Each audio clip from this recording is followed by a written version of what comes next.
Ladies and gentlemen, the President of the Republic of the Philippines, His Excellency Ferdinand R. Marcos Jr.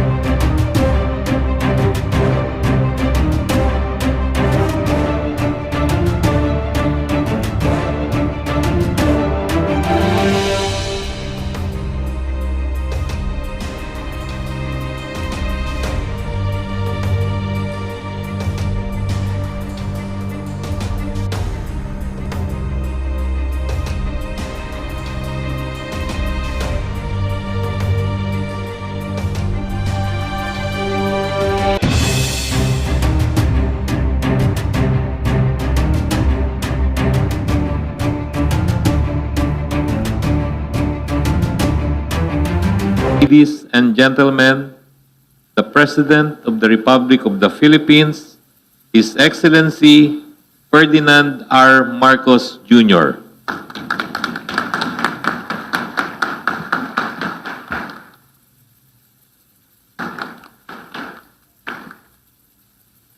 Thank you very much, Transport Secretary Jimmy Bautista.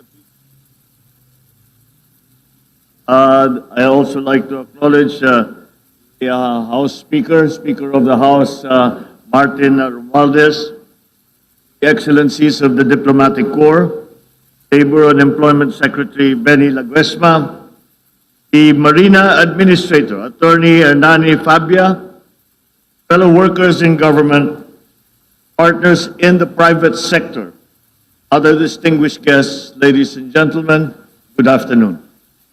I am honored to join our industry experts, various government institutions, and key stakeholders as we conduct this year's Philippine Maritime Industry Summit and present the Maritime Industry Development Plan, or MIDP, for 2020 till 2028.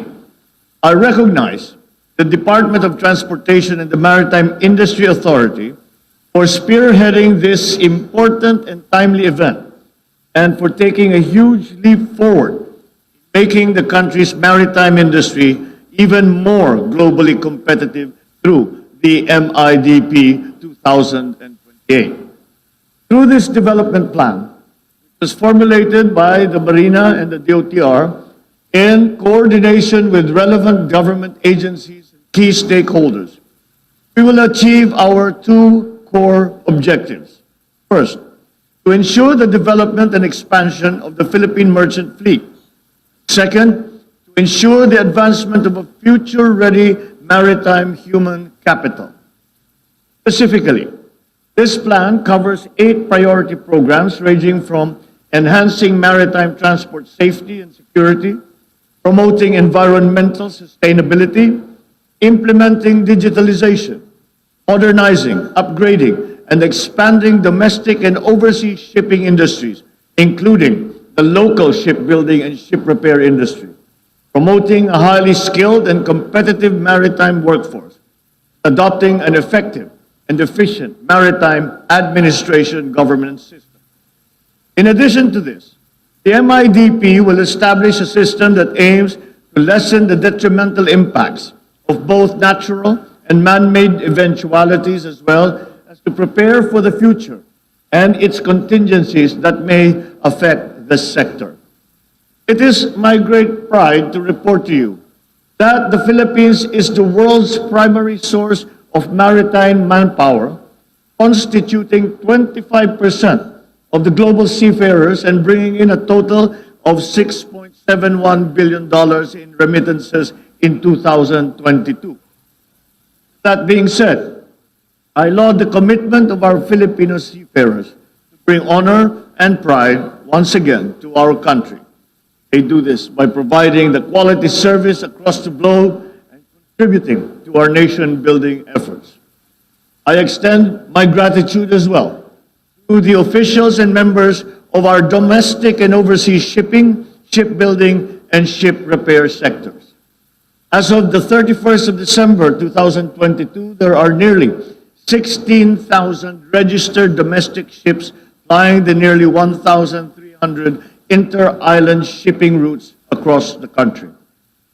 Similarly, there are almost 100 Philippine-registered overseas ships that yielded 30.75 million pesos in tax collections in 2022.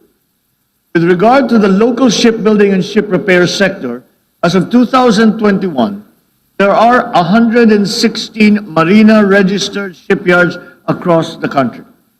Given that the Philippines is a maritime nation, I believe that it is time for us to make the maritime industry once again a top priority. While we already hold a dominant position in the world of global shipping, I certainly believe that we can do more, especially here at home. We already hold the most vital ingredient to success, which is our seafarers. All we need to do now is to ensure that we harness their knowledge, make use of their experience, and mobilize our local industries to build an even stronger domestic maritime industry for the benefit of our people. So I encourage all government institutions and key stakeholders to collaborate, to cooperate, to ensure the continued growth and development of this extremely important sector. I also urge all concerned agencies to pursue a whole-of-government approach to effectively implement the MIDP 2028, as well as to continue communicating with member states of the International Maritime Organization and the European Union Committee on Safe Seas. As a leader, I assure you that this administration will give its unqualified support in your aspirations of building a Philippine maritime industry that will be looked upon with admiration by the region and the rest of the world. Together, let us synergize all our efforts and harness the potential of this event and of the MIDP 2028. This to provide better opportunities for our fellow Filipinos to build a more progressive, sustainable, and resilient maritime sector. Thank you, mabuhay tayong lahat, at magandang hapon po sa inyong lahat.